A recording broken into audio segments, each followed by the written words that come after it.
जैसा कि आप सबको ही मालूम है कि अगर खुला या किसी लोकल ब्रांड का कोकोनट ऑयल लेते हैं तो कुछ पता नहीं है कि उसमें कितनी मिलावट की गई है।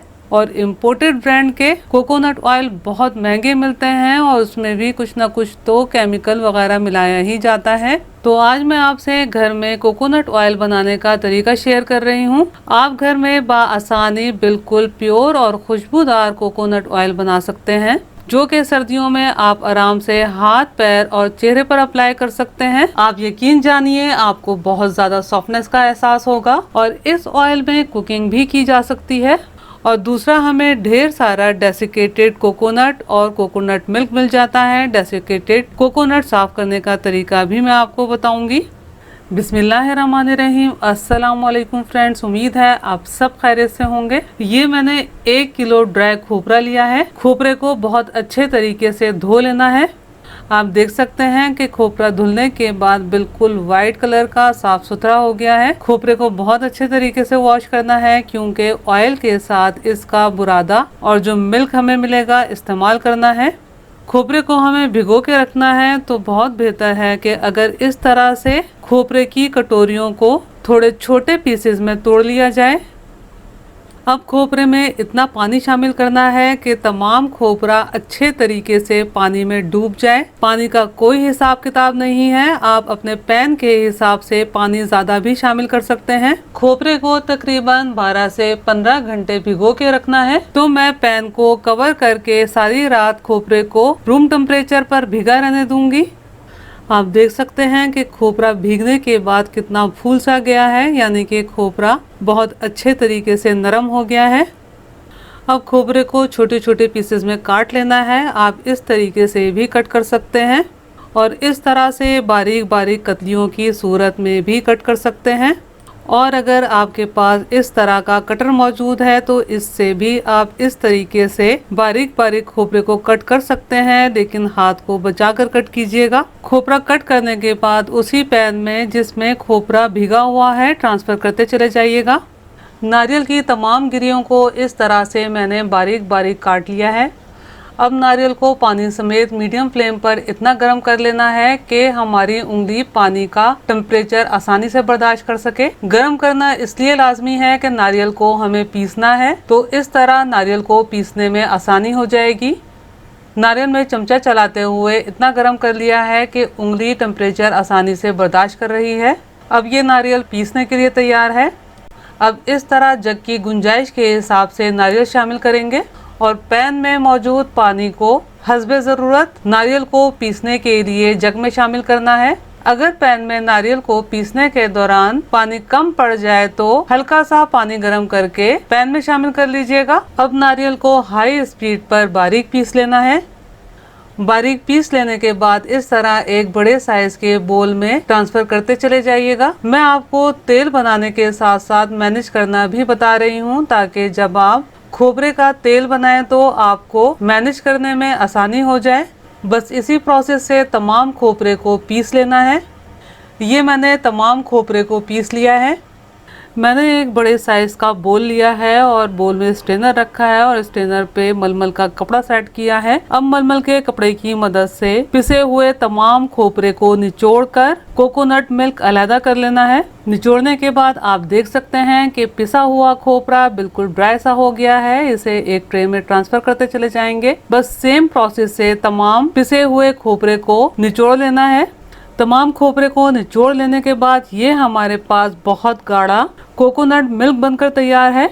और कोकोनट मिल्क निचोड़ लेने के बाद ये पिसा हुआ खोपरा, अब इस खोपरे को 2 बार मजीद सेम प्रोसेस से हल्का गर्म पानी इस्तेमाल करते हुए ग्राइंड करके कोकोनट मिल्क सेपरेट करना है।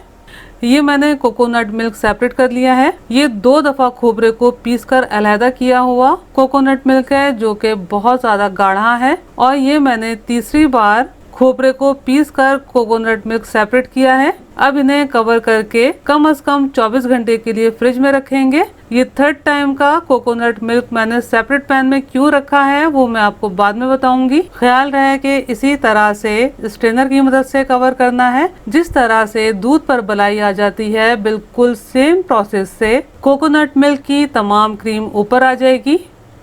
ये हमारे पास ढेर सारा पिसा हुआ खोपरा बचा है जो कि हम आराम से केक, बिस्किट्स या फिर मिठाई बनाने में इस्तेमाल कर सकते हैं। लेकिन इसमें खोपरे के छिलके के ब्लैक पार्टिकल्स मौजूद हैं जिन्हें हमें साफ करना है ताकि हम इस पिसे हुए खोपरे से कोई भी चीज बनाए तो उनका लुक अच्छा आ सके।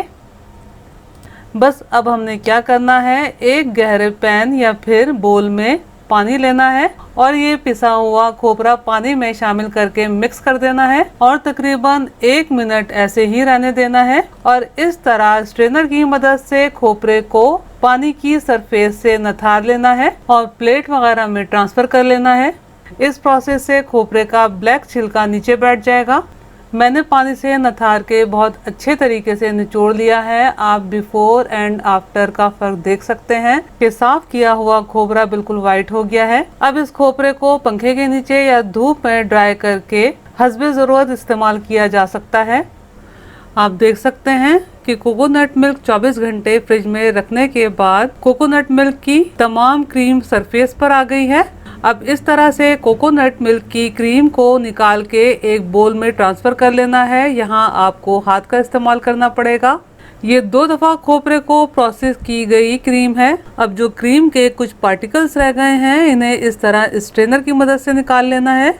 ये 3rd टाइम खोपरे को प्रोसेस की हुई क्रीम है। आप देख सकते हैं कि कितनी कम क्रीम सरफेस पर आई है। तो 3 दफा खोपरे को प्रोसेस करना काफी है, इसलिए मैंने 3rd टाइम प्रोसेस किए हुए कोकोनट मिल्क को अलहदा करके रखा था ताकि आपको ठीक से समझ में आ सके कि खोपरे को 3 दफा प्रोसेस करना काफी है। और ये जो हमारे पास कोकोनट मिल्क बचा है इसका जायका बहुत अच्छा होता है। इसे आप ऐसे ही पी भी सकते हैं और दूसरा आटा वगैरह गूंदने में इस्तेमाल कर सकते हैं और तीसरा इससे कड़ी बहुत अच्छी बनती है। लेकिन इसमें थोड़ी मिठास होती है तो कड़ी बनाने के लिए थोड़ा खट्टा दही इस्तेमाल कीजिएगा। और दूसरा, अगर कड़ी बनाने के लिए इस्तेमाल कर रहे हैं तो पहले कोकोनट मिल्क को उबाल लीजिएगा। जो सरफेस पर एक झाग सी आ जाएगी तो उसे हटा के इस्तेमाल कीजिएगा। अब जल्दी से इस कोकोनट क्रीम से कोकोनट ऑयल अलहदा कर लेते हैं। अब इस कोकोनट क्रीम को पैन में शामिल करके मीडियम फ्लेम पर मेल्ट कर लेना है। आप देख सकते हैं क्रीम बहुत अच्छे से मेल्ट हो गई है। अब इसमें मीडियम फ्लेम पर एक उबाल आने देते हैं। क्रीम में उबाल आ गया है और आप देख सकते हैं कि क्रीम का टेक्सचर बिल्कुल ऐसा हो गया है जैसा कि दूध फट जाता है। अब मीडियम फ्लेम पर बीच बीच में चमचा चलाते हुए इतना पकाना है कि इसमें मौजूद पानी ड्राई होकर तेल सेपरेट होना शुरू हो जाए।